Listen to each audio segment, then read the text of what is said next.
جمعية الدعوة والإرشاد وتوعية الجاليات بمحافظة بدر।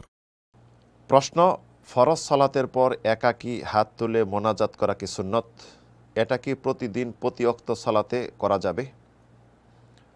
ফরজ সালাতের পর একাকী হোক, জামাতবদ্ধ হয়ে হোক, হাত উঠিয়ে মোনাজাত করা এটা সুন্নাহ বিরোধী।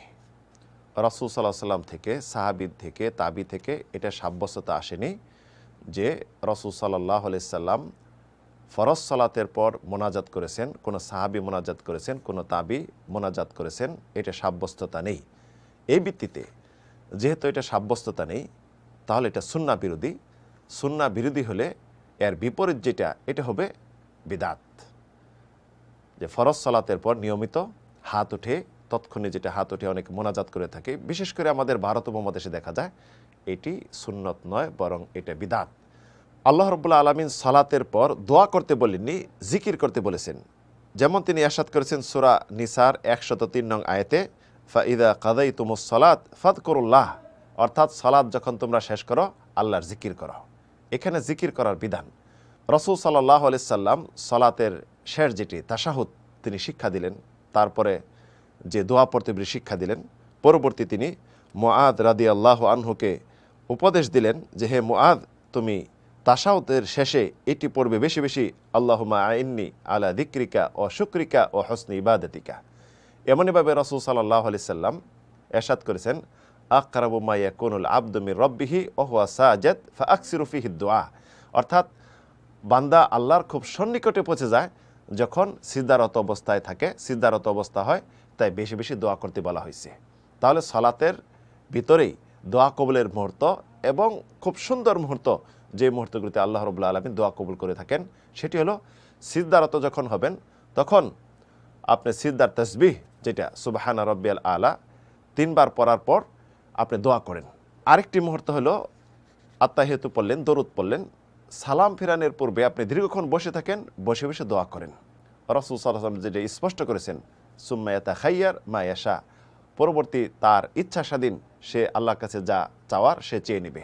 তো এই দুইটি মুহূর্ত হলো দোয়া কবুলের এবং দোয়ার মুহূর্ত সালাতের ভিতরে। সালাতের পর যেটি রাসূল থেকে সাব্যস্ত রয়েছে সেটি হলো জিকির করা, তাসবিহ করা।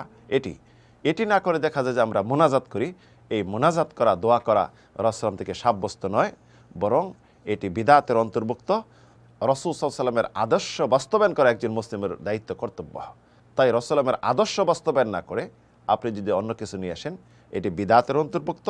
এই বিদআতের সমস্ত আমল প্রত্যাখ্যানযোগ্য, কোনোটাই গ্রহণযোগ্য হবে না। এই বিষয়ে স্পষ্ট হাদিস রয়েছে, ইমাম বুখারী, ইমাম মুসলিম হাদিস বর্ণনা করেছেন, মান আমিলা আমালান লাইসা আলাইহি আমরুনা ফাহুয়া রাদ্দুন, যদি এমন কোনো আমল করলো যে বিষয়ে আমাদের নির্দেশনা নেই, সেটা প্রত্যাখ্যানযোগ্য, সেটা গ্রহণযোগ্য নয়।